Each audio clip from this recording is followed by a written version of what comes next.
પોરબંદરના ભારવાડાની ગોરડિયા સીમમાં દારૂની ભઠ્ઠી ગેસના ચૂલા ઉપર ધમધમી રહી છે, ત્યારે બે ઇસમોએ 9 જેટલા ગેસના ચૂલા અને 4 બાટલા ગોઠવીને મોટા પ્રમાણમાં દારૂનું ઉત્પાદન શરૂ કર્યું હતું. ત્યારે એલસીબીએ દરોડા પાડીને 2 શખ્સોને પકડી લીધા છે, જ્યારે અન્ય એક ઇસમની શોધખોળ હાથ ધરવામાં આવી છે. એલસીબીના ઇન્ચાર્જ પોલીસ ઇન્સ્પેક્ટર આર.કે. કાંબરિયાના માર્ગદર્શન મુજબ એલસીબી સ્ટાફના માણસો પેટ્રોલિંગમાં હતા. તે દરમિયાન હેડ કોન્સ્ટેબલ હિમાંશુ મક્કા તથા પોલીસ કોન્સ્ટેબલ નટવર ઓડેદરાને મળેલી હકીકતના આધારે ભારવાડા ગામની ગોરડિયા ધાર સીમ બરડા સાગર ડેમના કાંઠે 52ની કાંઠમાં દિલીપ લખમણભાઈ સાદિયા તથા સૂરજ કેશુભાઈ સિંગરખિયા અજય વત્સીભાઈ સાદિયા દારૂની ભઠ્ઠી ધમધમાવે છે તેવી બાતમીના આધારે દરોડા પાડવામાં આવ્યા હતા, જેમાં દેશી દારૂ બનાવવાની ભઠ્ઠીમાંથી દેશી દારૂ ભરેલા 1 લીટરની 66 કોથળી ભરેલા બાચકા નંગ 2,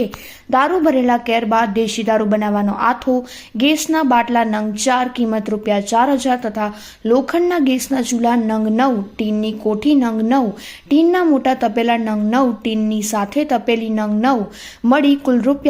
₹59,150ના મુદ્દામાલ સાથે આરોપી દિલીપ લખમણ સાદિયા તથા સુરેશ કેશુભાઈ સિંગરખિયા હાજર મળી આવી પકડાઈ જઈ તથા આરોપી અજય વત્સીભાઈ સાદિયા હાજર નહીં મળી આવેલ હોય, જેથી ત્રણેય આરોપીઓ વિરુદ્ધ બગવદર પોલીસ સ્ટેશનમાં પ્રોહિબિશનનો ગુનો રજીસ્ટર કરાવેલો છે.